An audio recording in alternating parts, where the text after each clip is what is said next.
चलिए screen visible है बाबू आप लोगों को? Yes sir. जी चलिए सर। ओके। हाँ देखिए, तो ट्रांसफार्मर के टाइप्स बताने हैं। तो देखो ट्रांसफार्मर बेसिकली अगर कंस्ट्रक्शन बेसिस की बात किया जाए, on the basis of construction, तो ट्रांसफार्मर दो तरह का लास्ट टाइम बताया था मैं, कोर टाइप और दूसरा बाबू दूसरा क्या बताया था? Shell type. Good, shell type. देखो कोर टाइप और सेल टाइप दो प्रकार ट्रांसफार्मर होता है on the basis of construction, लेकिन on the basis of voltage level को पूछा जाए तो दो तरह का ट्रांसफार्मर और होता है।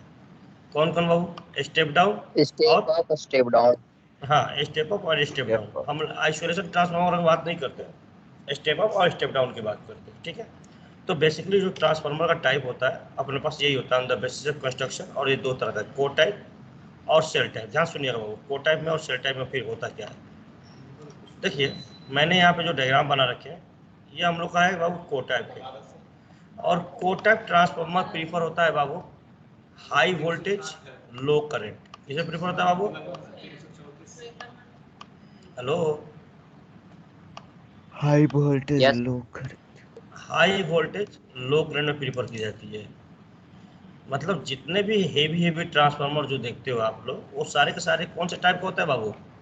Core type. कोर कौन सा होता है? Step down. कोर। हाँ, कोर टाइप और स्टेप डाउन, तो आप स्टेप और स्टेप डाउन तो समझ गए हो, उसमें हमें कोई दिक्कत नहीं। अब देखिए ट्रांसफार्मर होता क्या है। इस ट्रांसफार्मर में सबसे पहले अपना मैग्नेटिक कोर होता है। क्या होता है बाबू? कौन होता है? Magnetic core. क्या होता है बाबू? मैग्नेटिक। और मैग्नेटिक कोर के ऊपर अपने पास, मैग्नेटिक कोर के ऊपर मैग्नेटिक कोर के ऊपर अब देखिए, अब ये एक मैग्नेटिक कोर है। अब इस पे दो वाइंडिंग चाहिए। कौन सा वाइंडिंग हो? एक अपने पास दो वाइंडिंग होता है, प्राइमरी वाइंडिंग और सेकेंडरी वाइंडिंग होता है ना। बोलिए। Yes yes sir. सर। तो आपको पता है कि नंबर ऑफ टर्न पे डिपेंड करता है स्टेप अप और स्टेप डाउन। अगर नंबर ऑफ टर्न यस। कम होगा तो उसका वोल्टेज लो वोल्टेज वाइंडिंग होगा, जिसमें नंबर ऑफ टर्न ज्यादा होगा उसका वोल्टेज क्या होगा? हाई वोल्टेज वाइंडिंग होगा, है या ना। हाँ सर। Yes sir. तो देखिए सबसे पहले हम बात करते हैं बाबू लो वोल्टेज वाइंडिंग। देखो अब एक लिखा है मैंने कि यहाँ पे, देखो ये एच लिखा है और ये एल लिखा है। एल का मतलब हो गया लो वोल्टेज वाइंडिंग और एच का मतलब हो गया हाई वोल्टेज वाइंडिंग। तो हम लोग करते क्या है, जो प्राइमरी वाइंडिंग इस पर लपेटते हो ना बाबू, ये प्राइमरी वाइंडिंग कौन सा वाइंडिंग बनाते हो? Primary primary. वाइंड।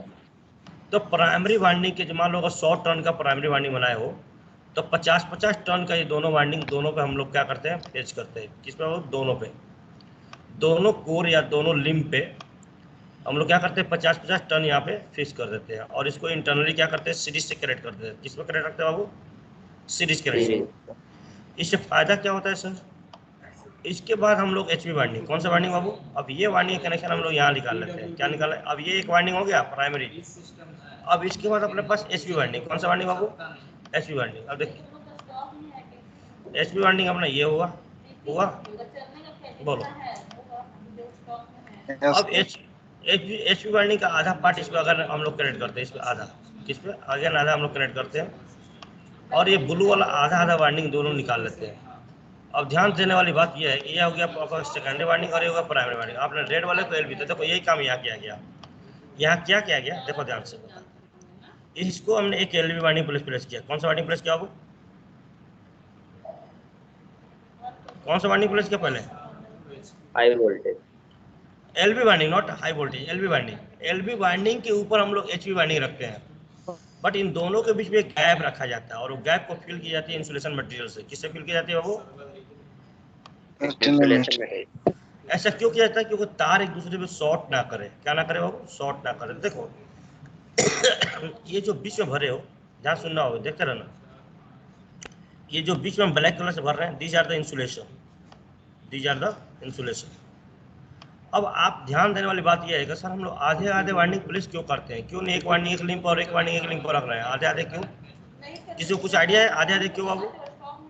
बोलिए, anyone can give their idea? ऐसा क्यों करते हैं बाबू? और सेम यही फंडा यहाँ पे एडॉप्ट किया गया। ये अपना एलबी वाइंडिंग, इनके बीच में इंसुलेशन, और अगेन अपना एलबी वाइंडिंग और आपका ये क्या बोलते हैं, नो और सर, नो अपना any idea. No any idea. Basically हम लोग करते इसलिए हैं बाबू कि हम लोग जो फ्लक्स लीकेज होता है, क्या होता है बाबू? Leakage flux flux. Leakage. Leakage flux. आपको याद है कि आपको बताया था कि प्राइमरी वाइंडिंग में फ्लक्स क्रिएट होता है और सेकेंडरी से लिंक होता है, याद है? Yes yes sir. सर। तो इसमें दोनों वाइंडिंग एक दूसरे के ऊपर बैठाने से फायदा ये होता है कि लीकेज फ्लक्स क्या होती है, हम लोग को कम हो जाती है। और जो लीकेज फ्लक्स कम हो जाएगा तो हम लोग का जो वोल्टेज होगी जो सेकेंडरी में मिलेगा वो क्या मिलेगा? अच्छा मिलेगा, लॉसेस कम होगी वोल्टेज में। ये बात समझ में, इसलिए हम लोग ये करते हैं। क्लियर बात समझ में आया नहीं?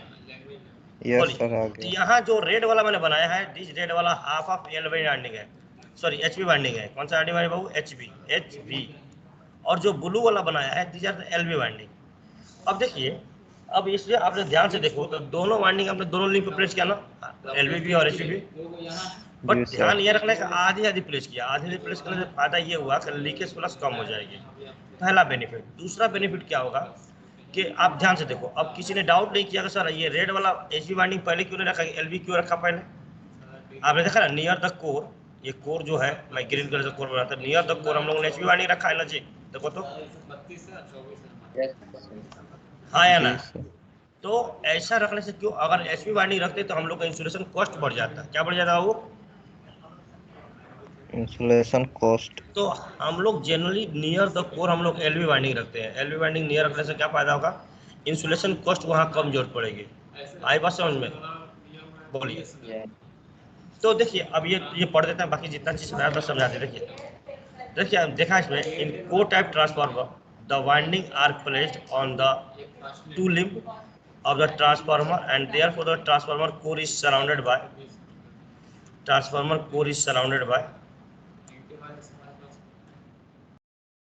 by the winding on both side। आपने ये पहला देखा? बोलो हाँ या ना, बोलो बाबू, बोलिए। Yes yes. सर। दूसरा चीज देखिए, अभी आपको बोला कि आधा आधा पोर्शन में दोनों वाइंडिंग प्लेस कर दे। देखिए, तो half of the portion of the low voltage winding and high voltage winding are placed on the one limb and the remaining portion of the low voltage winding and high voltage winding are placed on the other limb to reduce the क्या, to reduce बाबू, क्या reduce करने के लिए? Magnetic leakage flux flux. Linkage. आई बात समझ में नहीं? बोलो वाला। जी सर। आगे देखिए, आगे क्या बोला? The LV winding is placed near to the core। किसके कोर पे वो? Near to the core and HV winding is placed above the LV winding in order to minimize the amount of insulation requirement। अभी बता रहा था ना कि हम लोग हमेशा LV वाइंडिंग को नियर द कोर रखते हैं, क्यों? इंसुलेशन की रिक्वायर्ड कम पड़ेगी, इंसुलेशन की रिक्वायर्ड कम पड़ेगी तो हम लोग को पैसा कम लगेगा। आई बात समझ में नहीं? बोलो बाबू। Hello. Yes sir. Yes sir. अच्छा, दूसरा बेनिफिट क्या होता है सर? दूसरा बेनिफिट ये होता है कि हम लोग जो ट्रांसफार्मर में टेप देते हैं, क्या देते हैं बाबू? टैप। क्या देते हैं? टैप।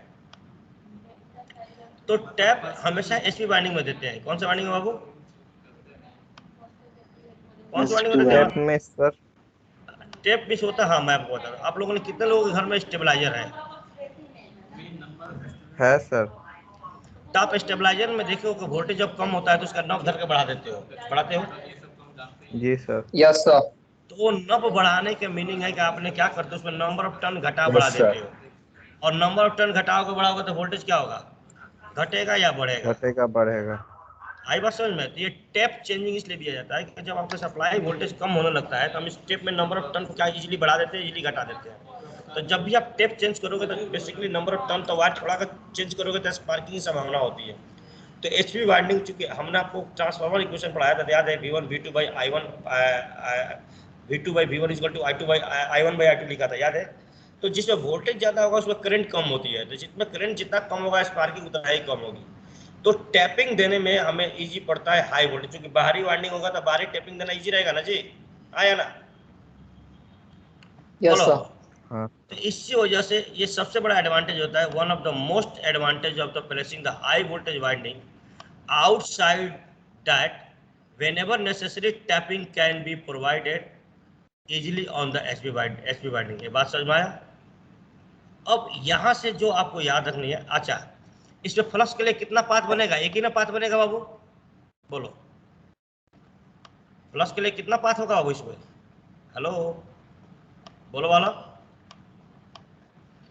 तो एक पाथ फ्लक्स के कितना वन पाथ पाथ बनेगा? देखो फ्लक्स के एक ही पाथ होगा, सिंगल फ्लक्स दो पाथ पाथ बनेंगे। यही फ्लक्स का पाथ है ना जी? बोलिए, यही फ्लक्स के पाथ है कि नहीं? हाँ या ना? बोलो बाबू, बोलिए, हाँ या ना? तो केवल Yes, sir. Only one path. और किसके लिए प्रीफर होता है बाबू ये? हाई वोल्टेज, हाई वोल्टेज, लो high current voltage low current, इसमें प्रीफर होता है। आई बात समझ में नहीं?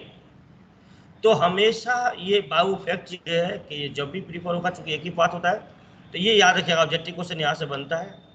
तो ये core type transformer is prefer for, किसके लिए बाबू? बोलिए, कोर सर, टाइप जी। ये म्यूचुअल इंडक्शन पर वर्क करेगा? हाँ जी, म्यूचुअल इंडक्शन पे ही वर्क करेगा। और बोलिए, सर, तो इसमें प्राइमरी और सेकेंडरी वाइंडिंग को तो आप कनेक्ट कर दिए हैं, तो कनेक्ट तो कहाँ कनेक्ट किए हैं हम लोगों ने? क्या किया? सुनिए करंट तो सुनिए दोनों में सुनिए, फ्लो करेगा सर। बता रहे कि हमने प्राइमरी और सेकेंडरी को कनेक्ट नहीं किया। आपने ध्यान नहीं दिया मेरे बात पे। कनेक्ट नहीं किया, हमने एक दूसरे के ऊपर रखा। क्या रखा बाबू? एक दूसरे के ऊपर प्लेस किया। किस पे किया? एक दूसरे के ऊपर कनेक्ट। देखिए, अब जैसे ये दो लेयर है, जैसे आप बेड बिछाते हो ना, बेड पे बिछावन बिछाते हो, यस सर। तो अब एक बात पूछो, अगर बच्चा का बेड बिछाते हो तो देखियो ना, नीचे गुदरा बिछाने के बाद एक प्लास्टिक नीचे बिछा के फिर चादर बिछा के तब बच्चा सुलाते हो। क्या है कि जब सुसु करेगा तो उस प्लास्टिक पे ही रह जाएगा। करते हो कि नहीं? देखियो, यस सर। यस उसका सर सुसु नीचे ना जाएगा, नीचे वाला बेड गंदा यस ना सर। करेगा। तो ऐसा ही हम लोग क्या करते हैं, दोनों वाइंडिंग प्लेस करके के बीच में इंसुलेशन लगा देते हैं। क्या लगा देते हैं? इंसुलेशन। इसका इंसुलेशन कोई से कोई पोर्शन करेक्ट ना हो। ये बात समझ में आई है ना? आई यस सर आ गई बात समझ में आया कुमुद? कभी नहीं, ऐसा कभी इंटरकनेक्ट हो ही नहीं सकता। ठीक है बाला? अच्छा, जो भी वाइंडिंग यहाँ यूज करते हो, दैट इज कंसेंट्रिक वाइंडिंग। कौन सा वाइंडिंग बाबू?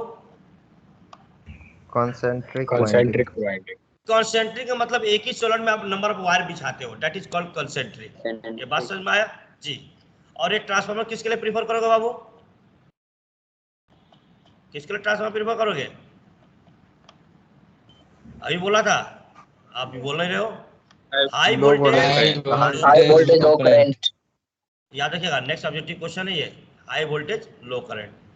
तो जब भी अगर पूछा जाए कि आप कौन से ट्रांसफार्मर किसके लिए प्रीफर करते हो, तो आपको ये बात याद रखना चाहिए, हाई वोल्टेज लो करंट। अब आते हैं हम सेल टाइप पे। किसमें बाबू? सेल किस पे आ टाइप रहा है? Shell type. अब देखिए सेल टाइप पे, अब सेल टाइप की बात करते हैं। देखो, सेल टाइप जो ट्रांसफार्मर होता है, इसमें तीन लिम्ब होते हैं। कितने लिम्ब होते हैं बाबू? तीन लिम्ब उसमें कितना लिम्ब था? दो। तो पहला डिफरेंस पता चला। बोलिए। अब वहां पे आपने देखा था कि वहां पे दोनों वाइंडिंग दो लिम्ब पे लगाए थे ना, सेंट्रल दोनों आपका आउटर लिम्ब पे। हाँ या ना? बोलो यस अच्छा। सर बट यहाँ पे क्या किया था, यहाँ पे वाइंडिंग केवल सेंट्रल लिम्ब पे होता है। किस लिम्ब पे होता है? सेंट्रल। देखिए, ये सेंट्रल तीन लिम्ब लिम्ब पहले बनाता हूँ, पहले देख लीजिए। पहले ये दो जंगला बना रहा हूँ मैं, विंडो का फाटक हो गया ये। ध्यान से देखिए, अब इसमें कितना लिम्ब हो गया? देखो, एक, दो और तीन। कितना लिम्ब हो गया बाबू? तीन लिम्ब। तीन लिम्ब कितना लिम्ब? अब तीन लिम्ब में जो एलबी वाइंडिंग होगा, अगेन नियर द कोर रहेगा। किसका बाबू? नियर द कोर रहेगा। अब एलबी वाइंडिंग के बाद कौन आएगा बाबू? एलबी वाइंडिंग के बाद आएगा एचबी वाइंडिंग। कौन सा winding? HV winding HV winding हाँ, ये वाइंडिंग बना तो रहा है, लेकिन ये वायर है। क्या है बाबू? कॉयल है। मैं थोड़ा मोटा मोटा बना रहा हूँ, कॉयल कौन लपेटने बैठेगा? ठीक है। फिर यहाँ पे आएगा बाबू एलबी वाइंडिंग। कौन सा वाइंडिंग आएगा? एलवी वाइंडिंग और अगेन आपका एलबी वाइंडिंग मैं ब्लू कलर से बना रहा हूँ, ब्लू कलर से एलबी वाइंडिंग और रेड कलर से एचबी वाइंडिंग। देखो, और हिसाब से देखो, ये अदम अपने अदम बराबर बराबर हिस्सों में बांट के बना रहे हो। बट एक यहाँ पे केवल थोड़ा सा डिफरेंस ये रखता है हम लोग। पहले इसको बना लूँ भाई।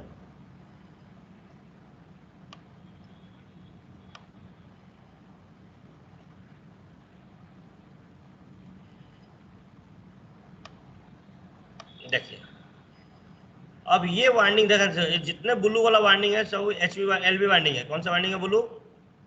Blue colour LV LV winding है। वाइंडिंग, और जितना रेड है वो कौन सा वाइंडिंग है बाबू? HV winding. HV winding. अब यहाँ पे देखो, अब यहाँ पे एक तरह से आपने बर्गर की तरह स्ट्रक्चर बनाया कि नहीं? आप देखो ना, 2 पाव काट के अंदर मटेरियल भर देता है। Yes yes sir. Sir. Yes और अगेन आप ध्यान से सुनो, अगेन आप पूछोगे सर इसे क्यों बनाया गया? तो अगेन आपको क्या करने का बाबू? फ्लक्स लीकेज को क्या करने के लिए? कम करने के लिए। क्या करने के लिए? रिड्यूस करने के लिए। करने के लिए। अब देखो यहाँ फ्लक्स का 2 पाथ होगा। अगर फ्लक्स इस वाइंडिंग से यहाँ निकलेगा तो इसका 2 पाथ, एक पाथ ये कवर करेगा 5/2 से कितने बार से बाबू? Yes sir. 5/2 से। और एक पार्ट ये कवर करेगा 5/2 से। तो इसके कोर में कितना फ्लक्स जाएगा बाबू? 5/2 5/2 कितना बाबू? 5/2 5/2। और 5, यानी 2 पाथ होगा नहीं फ्लक्स का? हाँ या ना? Yes sir. अगर आपसे डिफरेंस Yes, पूछा sir. जाए तो आप क्या बताओगे? 2 लिम या 3 लिम। आपने देखा वाइंडिंग कहाँ रखा? आपने सेंटर में। और अगेन आपने एलबी वाइंडिंग को नियर द कोर रखा। क्यों बाबू? In order to minimize the insulation cost. क्या मिनिमाइज करने के लिए? अब ये जो गैप रखे जी, अब ये जो गैप रखे हो, इस गैप में हम क्या करते हैं? इंसुलेशन लगाते हैं। क्या भरते हैं बाबू? क्या भरते हैं? इंसुलेशन। हाँ, इंसुलेशन है। तो ये वाइंडिंग एक दूसरे से चिपक जाएगा, गड़बड़ कर देगा। ये बात समझ में आई या नहीं आई? इंसुलेशन में क्या हो सकता है? इंसुलेशन में माइका सीट होता है। जैसे आपने बच्चा के लिए प्लास्टिक बिछाया ना, तो हम लोग के पास एक माइका सीट आता है। क्या आता है बाबू? पतला माइका का सीट आता है। वो माइका का सीट यहाँ बिछा के फिर वाइंडिंग लपटा जाता है। कभी आप लोग फैन वाला वाइंडिंग की दुकान पे जाना, देखना वो पतला पतला माइका सीट आता है, वो लपेट लपेट के वाइंडिंग बिछाता रहता है। सर, वाइट जी। ये जो LV है वो HV के इक्वल होगा, मतलब हाँ, number of. Number of turn नहीं, नंबर ऑफ टर्न एलबी और एचबी में अलग अलग होंगे। लेकिन जो एलबी जितने भी बनाए हो, एलबी में नंबर ऑफ टर्न क्या होंगे? बराबर बराबर होंगे। क्या होंगे? बराबर बराबर होंगे। बट एक डिफरेंस यहाँ रखा जाता है कि जो near the core LV winding होता है वहां नंबर ऑफ टर्न कम रखा जाता है, और उसके बाद वाला एलबी में उसके डबल। मतलब ये वाला वाइंडिंग रखो जो हाफ रखोगे, लिखा है घबराने, इसलिए मैंने लिखवाया, बताया नहीं। तो यहाँ पे जो जैसे मान लो कि आपका, जैसे मान लो 100 टन और मान लो 200 टन, सपोज मान लो कि आपने क्या बनाया बाबू? आपने एलबी वाइंडिंग मान लो 100 टन का बना दिया। कितना टन का? 100 टन। और एचबी वाइंडिंग मान लो कितना का बना दिया बाबू? 200। अब ध्यान सुनने वाली बात क्या है? 200। अगर आपने एलबी वाइंडिंग यहाँ पे एचबी वाइंडिंग, अब देखो एचबी वाइंडिंग को है 2 है ना, तो ये 100 टन का बन जाएगा। 100 टन बाई 2। ये बात समझ में आया? बोलो यस बोलो सर। बच्चा। अब जैसे ये यहाँ पे है, यहाँ पे कितना है बाबू? यहाँ पे 100 टन का है, तो कितना? ऐसे ऐसे नंबर ऑफ बाइंडिंग बराबर रखा जाता है। जैसे यहाँ पे 3 है तो 3 रखा जाएगा। तो देखिए इन सेल टाइप ट्रांसफार्मर, पढ़ देता हूँ मैं एक बार। In shell type transformer the LV and HV winding are wound on the central link. दिख रहा है? सबसे बीच वाला लिंक पे आपने वाउंड किया। And they are interleave. Interleave का मतलब अल्टरनेट और सैंडविच। दे आर इंटरलीव और सैंडविच। ये बात समझ में आई या नहीं आई? बोलो बच्चा। Yes sir. यस। आगे। अब अगेन नियर द कोर कौन सा वाइंडिंग रखे बाबू? LB winding. तो देखो LV winding. The bottom and क्या होता है? टॉप। क्या वो? हेलो, क्या हो गया? बोलिए। सर सैंडविच का मतलब क्या होता है? सैंडविच के मतलब, तुम लोग सैंडविच कभी नहीं खरीदा है क्या जी? सैंडविच के मतलब, इसको सैंडविच स्ट्रक्चर बोला जाता है। जैसे कि एलबी फिर एचबी फिर एलबी फिर एचबी रखा ना। बोलिए, आपने क्या किया? यस जी सर। हेलो। सर। तो Yes, that structure is called sandwich. Sandwich या बर्गर खाते हो मार्केट में खरीद के, देखना क्या करता है? 2 पाव, एक ही पाव फाड़ता है और वहाँ पे पहले चटनी वटनी लगाता है, फिर चटनी लगाने के बाद वहाँ प्याज, फिर प्याज के बाद एक पकौड़ी, फिर प्याज, और फिर उसका मटेरियल, फिर उसके बाद दोनों लपेट के देता है आपको। देखे कि नहीं? ऐसे Yes, पैक sir. करके, that is called Yes. Sandwich. तो उसी सैंडविच टाइप स्ट्रक्चर होता है ये। आई बात समझ में बाबू? अब ये जो LV winding near the core रखा हो, ये हाफ ऑफ साइज रखा जाता है, बाकी रिमेनिंग सब बराबर साइज रखा जाता है। देखिए, तो the bottom and top LV coils are half of the size of other coil, other LV coil। दूसरे LV coil के कंपेयर में आधा रहता है। In cell type transformer, the two winding are placed on one limb, that is central limb। कौन सा limb Babu? Central link. Therefore, the winding is surrounded by the transformer core। अब ये winding चारों ओर से ट्रांसफार्मर कोर से surrounded है कि नहीं है? बोलो वाला। ये सर है सर। अब देखिए आगे, अब इससे फायदा क्या हुआ सर? तो इससे फायदा ये होता है कि लीकेज फ्लक्स की संख्या क्या हो जाती है? कम हो जाती है। कम हो जाती है। लीकेज फ्लक्स अगर कम हो जाए तो आपको बेनिफिट क्या होगी बाबू? कि आपको हमेशा क्या होगा? अच्छा वोल्टेज मिलेगा। तो देखो, the LV winding and HV winding are interleave और sandwich to avoid magnetic leakage flux. क्या करते हैं आप? कौन सा अवॉइड करता है? Magnetic leakage of the flux. ये बात समझ में आई या नहीं आई? बोलिए। जी सर आ गई। आगे देखिए, आगे है कि the LV winding is placed near the core. क्यों बाबू? To reduce the insulation requirement. Insulation cost कम की। जो देखो क्यों इंसुलेशन कॉस्ट, देखो ध्यान से बताता हूँ क्यों। देखिए, अगर सपोज मानिए कि अगर आप कहीं हीट जलाते हो और सपोज मानिए कि उसके अगर आसपास कोई प्लास्टिक का मटेरियल होगा, तो प्लास्टिक मटेरियल क्या हो जाएगा? उस हीट से मेल्ट हो जाएगा नहीं? जी सर हो जाएगा। हो जाएगा। ये मतलब समझ रहे हो? मतलब कह रहे अगर वो प्लास्टिक का मटेरियल अगर उससे मेल्ट ना हो तो आप क्या चाहोगे? वो जो वहाँ पे हीट जनरेट किया, पहले वहाँ पे कुछ ऐसा कुछ मटेरियल लगाओ, लकड़ी टाइप पे चाहिए, ऐसा कुछ ऐसा जो ज्वलनशील ना हो। पहले वो मटेरियल लगाओ और फिर उसके बाद लगा दो। हाँ या ना? तो आपने देखा होगा कि बहुत जगह आप लोग आग वगैरह में, जब वो बड़ा बड़ा रेस्टोरेंट वगैरह चिकन वगैरह पकाता है तो क्या करता है? जो पेपर फॉइल आता है जिसमें आप रोटियां लपेट कर लंच लेके आते हो, वो पेपर फॉइल आग में जलता एल्युमिनियम है। फॉइल। एल्युमिनियम फॉइल वो नो जलता है सर। आग में। तो क्या करता नो है? सर। उसी उसी में लपेट देता है मुर्गा वगैरह और डाल देता है। उससे क्या होगा कि पीस वगैरह जलता नहीं है। तो इंसुलेशन चढ़ा दिया उस पर। क्या कर दिया? पक तो जाएगा, लेकिन इंसुलेशन भी क्या किया उसने? चढ़ा दिया। तो यहाँ भी एलवी वाइंडिंग अगर नियर द प्लेस रखोगे तो कुछ देखो, जितना ज्यादा इंसुलेशन की जरूरत पड़ेगी, कॉस्ट उतना ही क्या होगा? ज्यादा होगा। ज्यादा ज्यादा होगा। होगा। अगर उसने एल्युमिनियम फॉइल लपेट के पकाया है तो चार्ज तो ज्यादा करेगा कि नहीं करेगा? करेगा सर। और जी सर डायरेक्ट पकाता तो करेगा। चार्ज कम करता। तो जब भी ऐसे अगर यूज हो गए, तो जब भी इंसुलेशन की ज्यादा, इंसुलेशन की ज्यादा क्यों पड़ी? देखो होता क्या है, जैसे अगर पतला वायर में अगर आप आयरन लगा दो तो वायर क्या हो जाता है? मेल्ट हो जाता है कि नहीं? पतला वायर में ये अगर सर आप हो लगा दो तो जाता है। वायर मेल्ट हो जाता है कि नहीं? तो अगर वायर मेल्ट हो जाता है तो आप क्या करते हो? फिर मोटा वायर लगाते हो कि नहीं? यस मोटा वायर सर। लगाते क्यों? क्योंकि मोटा वायर के पास कैपेबिलिटी है उस करंट को क्या करने के लिए? कैरी करने के लिए। क्या करने के लिए बाबू? करेगा। कैरी करने के लिए। कार्य कर, इसलिए आपने मोटा। तो यहाँ पे भी अगर इंसुलेशन अगर आप मान लो वहाँ कम पड़ेगी तो आपको आप आराम से कोई भी वायर लैपटॉप अपना काम चला लोगे। ना तो अदरवाइज क्या होगा? इंसुलेशन अगर हाई वोल्टेज साइड रख दोगे तो इंसुलेशन रिक्वायरमेंट ज़्यादा पड़ेगी, और फिर कोर को प्रोटेक्ट करने के लिए आपको इंसुलेशन ज़्यादा देना पड़ेगा। आई बात समझ में नहीं? यस यस सर आ सर। गई। अब देखिए आगे बोला कि shell type transformer is prefer for low voltage high current. किसके लिए बाबू? Low voltage high current.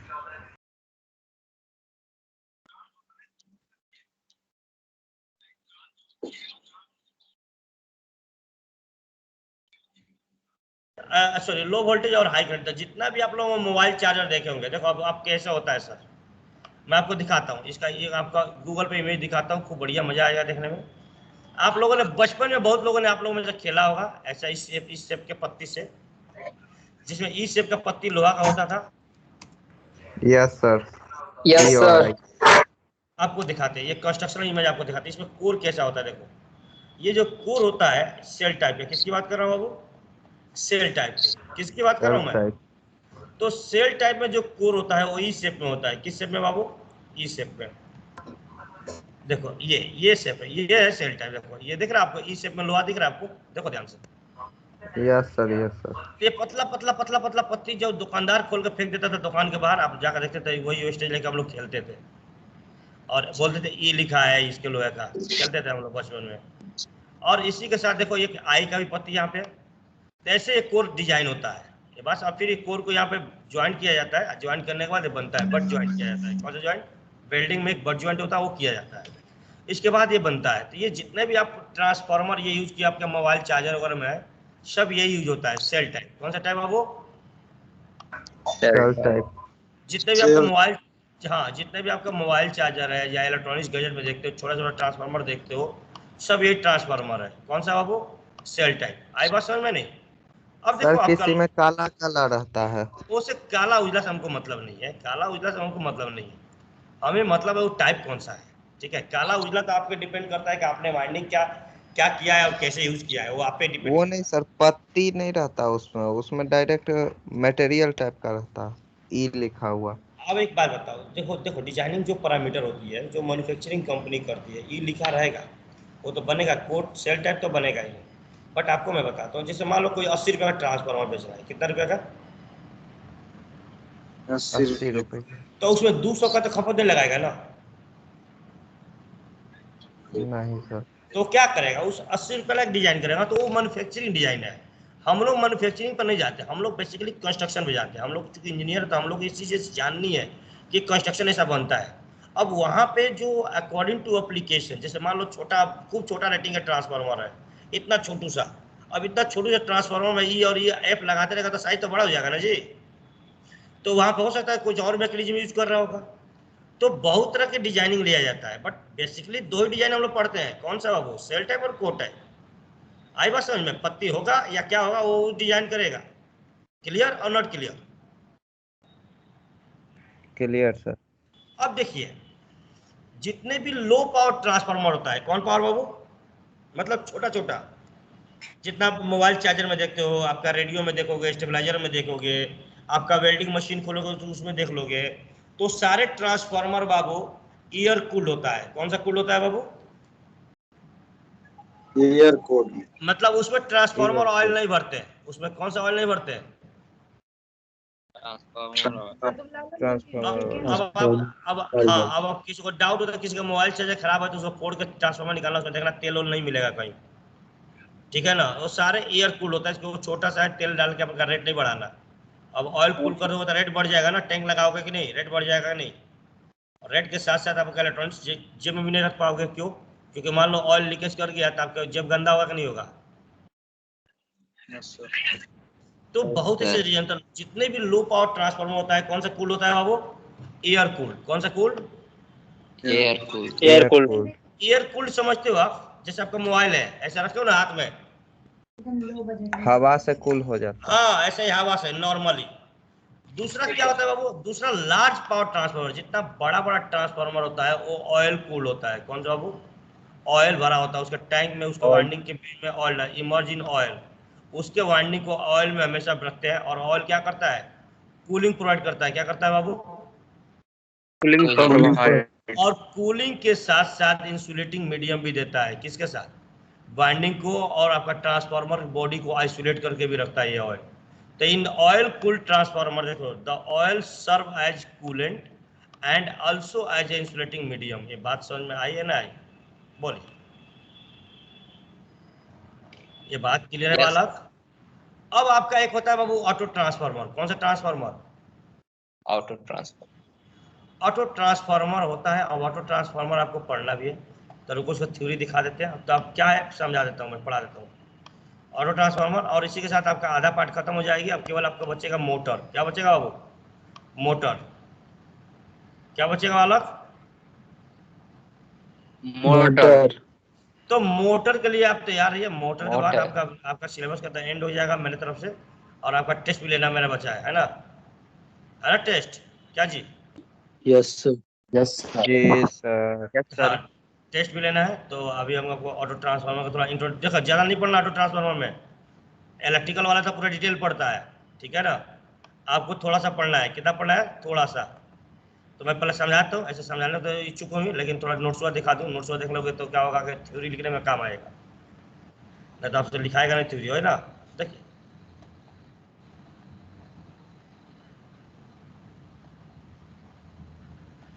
तो देखो अब कहाँ गया यार।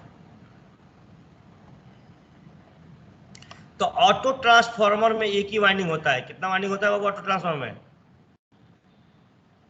हेलो? एक winding. Only one winding. Auto transformer में कितना वाइंडिंग होता है बाबू? और एक एक ही, वन। हाँ, और ये स्पेशल टाइप ट्रांसफार्मर है। इसमें एक, जैसे अभी आपने देखा कि दो वाइंडिंग था, प्राइमरी और सेकेंडरी था ना? बोलिए, था ना जी? दो वाइंडिंग देखा था कि नहीं? बोलो हाँ या यस ना। सर था।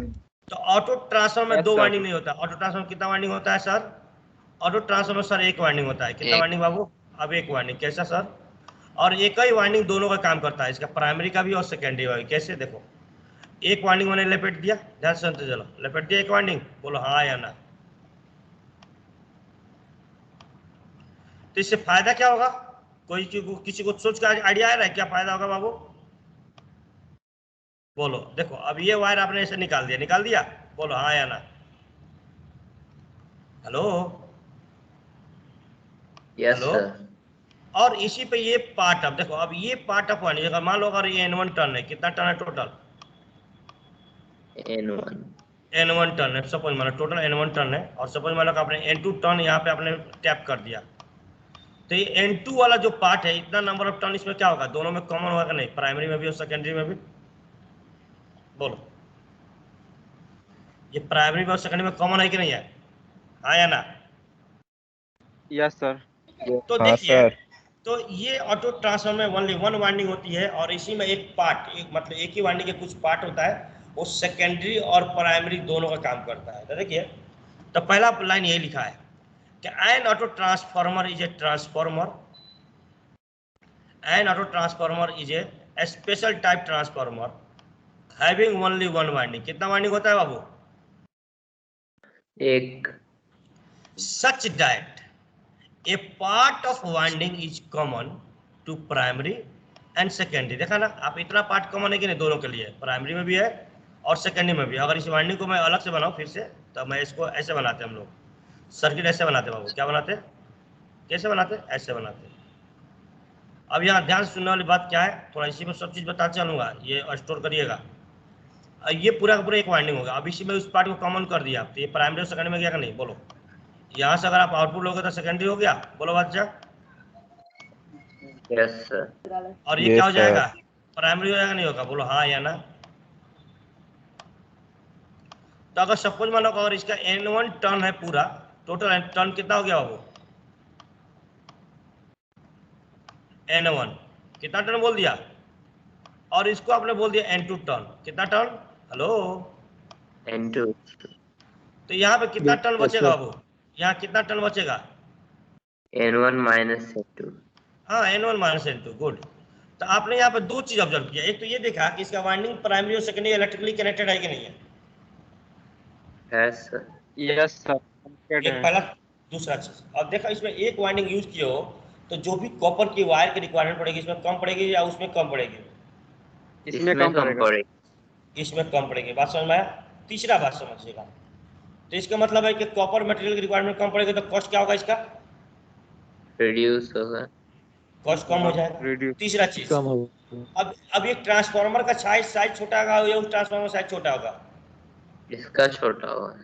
क्यों? क्योंकि वाइंडिंग कम है। तो इस जनरली हम लोग सर, लैब में, जी बाबू बोलिए। इनपुट वोल्टेज जितना देंगे आउटपुट भी सर उतना ही आ जाएगा ना इसमें?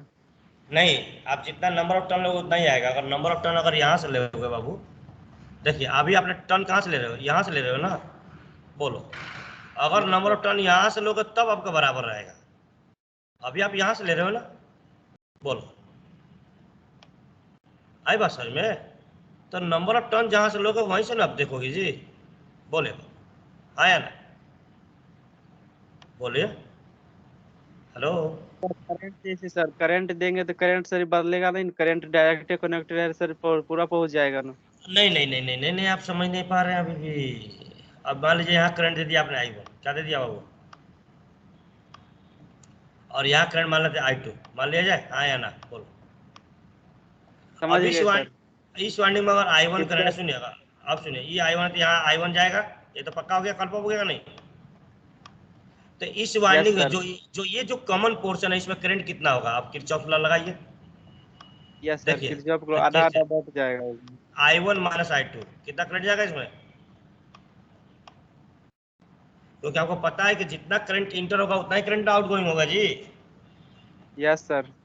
तो यहाँ पर केसीएल लगाइए, देखिए इधर केसीएल लगाइए, और करंट अगर इधर बोल देते हैं, तो देखो अगर बोल देते हैं आई, तो क्या मिलेगा? I1 equal to I2 plus आई। तो आई इक्वल टू कितना? I1 माइनस I2 मिलेगा, आया ना? बोलो बोलो अच्छा। तो जो कॉमन पार्ट है उसमें करंट की थोड़ा डिफरेंस हो जाएगी, आई बात समझ में? बट आउटपुट करंट आपको I1 में मिलेगा। यहाँ से जो आउटपुट निकलेगी बाबू, यहाँ से जो भी आउटपुट मिलेगा वो I1 ही मिलेगा। कितना मिलेगा बाबू? अब आपको डाउट है सर I1 के, जैसे अगर यहाँ I2 गया है तो यहाँ कितना इंटर करेगा, I2 करेगा वाला। तो देखो यहाँ Yes, पे sir, I2 फिर यहाँ पे I2 आया, और यहाँ पे और कौन सा करंट आ रहा है, I1 माइनस I2। तो I1 माइनस I2 ऐड करो तो कितना निकल जाएगा, I1 निकल जाएगा। I1 ये बात समझ में, तो करंट तो सेम रहेगा, करंट चेंज नहीं होने वाला, बट वो KCL के अकॉर्डिंग बांटेंगे। आई बात समझ में।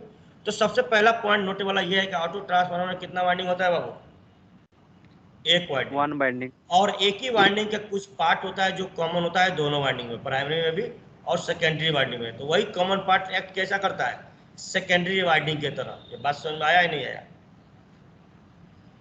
बोलिए। Yes, hello, sir. जैसे मैं अगर नॉर्मल बोलूँगा, Yes, जैसे मैं नॉर्मल बोलता हूँ, जैसे आप घर में 2 रूम बनाए हो, तो जो 2 रूम को जोड़ने वाला बीच में दीवार है, उसमें एक ही दीवार जोड़ते हो, 2 को दीवार रखते हो, कॉमन वाल रहता है सर। कॉमन। यही बात यहाँ पे भी है। तो जो कॉमन वाल है, अगर वो कॉमन वाल तोड़ दिया जाए तो भैया दिक्कत है कि नहीं है। चलिए, तो यहाँ से 2 चीज़ आपने निकाला है कि इसमें एक वाइंडिंग होता है और एक ही वाइंडिंग है, कुछ कॉमन पार्ट इसका सेकेंडरी और प्राइमरी दोनों में रहता है, आया ना। पहला बात क्लियर है।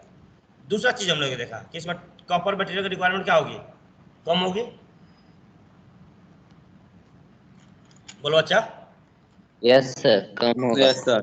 तीसरा आपने देखा कि इसका रेट क्या होगा, कम होगा। बोलो। Yes, sir. अब देखिए, तो ये ट्रांसफार्मर, तो देखिए, तो it is a special connection of ये 2 वाइंडिंग ट्रांसफार्मर का स्पेशल कनेक्शन होता है। तो क्या होता है वो बात की बात है। 2 वाइंडिंग ट्रांसफार्मर से भी आप ऑटो ट्रांसफार्मर बना सकते हो, ये बनाया हुआ है, तो आपको ये बनाने की जरूरत नहीं है, ठीक है ना। आपको केवल ऑटो का इंट्रोडक्शन पढ़ना है और ये बिल्कुल नहीं पढ़ना, ठीक है। अब कंस्ट्रक्शन में क्या होता है, कंस्ट्रक्शन में आप बोल सकते हो, कंस्ट्रक्शन पढ़ लेना। In auto transformer only one winding is wound on a laminated magnetic core, and this single winding of the auto transformer is used as a primary and secondary winding. Clear बाबू, बोलिए। Yes. अब again देखो ध्यान से, अगर ये भी transformer 2 प्रकार का, कितना प्रकार का बाबू, तो ये स्टेप अप भी होगा, स्टेप डाउन भी होगा। तो the voltage can be step up and step down depending on the their requirement which can be done by using transformer. देखिए कैसे सर, आपको ये कैसे पता चला, देखो अगर आप इधर इनपुट दोगे, किधर बाबू, इधर इनपुट दोगे, तो आउटपुट देखो, आउटपुट किधर से ले रहे हो, आउटपुट इधर से ले रहे हो कि नहीं, बोलो। Yes, sir. तो ये आउटपुट में नंबर ऑफ टर्न ज्यादा है तो ये स्टेप अप पे काम करेगा, हाँ या ना। Yes, yes sir. सर। और अगर आप इधर इनपुट दोगे तो इधर क्या मिलेगा आपको, output step down. Step down. तो ये auto transformer step up step down के लिए होता है, ठीक है। तो स्टेप डाउन में आपको ये बात समझ आएगा, ये टाइप लिखा है, ये बता सकते हो, हाँ या ना, बोलो। Yes. तो ये ऑटो ट्रांसफार्मर, इससे ज़्यादा आपको ऑटो ट्रांसफार्मर नहीं पढ़ना, ठीक है। ये ऑटो ट्रांसफार्मर है, आपको स्क्रीनशॉट डाउन इधर निकालना है तो निकाल लो। ये स्टेप डाउन स्टेप का एग्जांपल लिखा है, डिफरेंशियल लिखा है, आपको चाहिए तो आप निकाल सकते हो ना, रिकॉर्डिंग पड़ा रहेगा, रिकॉर्डिंग देख के अपना नोट्स बनाना, ओके। सर ये सेंड कर दीजिएगा तो क्या होगा। नहीं, इसमें ये बहुत सारा है, सेंड इसमें बहुत चीज़ें ज़्यादा है तो आप कंफ्यूज करोगे। 1-2 पेज पढ़ना ही है तो कुछ नहीं, ज़्यादा से नहीं करना। कितना पढ़ना है बालक, एक दो हाँ 1-2 पेज पढ़ना है, तो काहे के फालतू के नोट्स लेके इकट्ठा करना, बोलिए। एक तो आप सर ये 1-2 निकालो, पेज का ही भेज दीजिएगा। ये निकालो, निकालो निकालो, भेज कर दीजिएगा, स्क्रीनशॉट निकालो, निकालो बालक, निकाल लिया, हो गया सर। आगे। Yes, sir. ठीक है। अब ये निकालो, कंस्ट्रक्शन और बड़ा कर देता हूँ। सर थोड़ा सा फोटो भी दिखा दीजिए ऊपर वाला। ऊपर वाला दिखा रहे हैं, ये निकालो, अभी आ रहा है, निकालो इसे। निकाल गया। लिया सर। ये फोटो है, ये निकालिए, ये फोटो है, निकालिए, ये फोटो देखिए, ये है फोटो, रुक जाइए, इसको मैं हटाता हूँ, निकालिए, दिख गया। हो गया सर। Yes, sir. Yes, अब ये sir. टाइप वाला निकाल लीजिए, स्टेप अप और स्टेप डाउन, जी निकाल लीजिए। हो गया सर। Yes, sir. या बस, अब इससे ज़्यादा कुछ नहीं, ठीक है। तो ये ट्रांसफार्मर, जी जी जी जी काफ़ी है। तो ट्रांसफार्मर वाले पार्ट की द एंड हुई। अब आप हमारे बीच में बचा है केवल एक मोटर। मोटर के साथ साथ आप कहते हो टेस्ट भी लेना है, तो टेस्ट में भी इस सप्ताह भी ले सकता हूँ और अगले सप्ताह भी ले सकता हूँ, ध्यान रखिएगा, ओके। सर इसी सप्ताह ले लीजिए। नहीं, टेस्ट हम सरप्राइज लेंगे, लेकिन आप तैयारी में रहिए। पहला टेस्ट होगा यूनिट नंबर 5 का, और मे भी 100% चांसेस इस सप्ताह ले लूँ मैं, ठीक है। आप तैयारी ऑफलाइन करिए। होगा कि ऑनलाइन टेस्ट? नहीं, ऑनलाइन ऑनलाइन ऑब्जेक्टिव टेस्ट होगा, ऑनलाइन ही जाएगा। ओके। अच्छा ठीक है और सर। अगर कॉलेज खुल जाता है तो और बढ़िया, तब तो ऑफलाइन में और मजा आएगा, तब तो सर ऑफलाइन ले एसी लेंगे। सर्किट जी बालक। एसी सर्किट का टेस्ट होगा ना सर? हाँ, पूरा एसी सर्किट, और उसके बाद दूसरा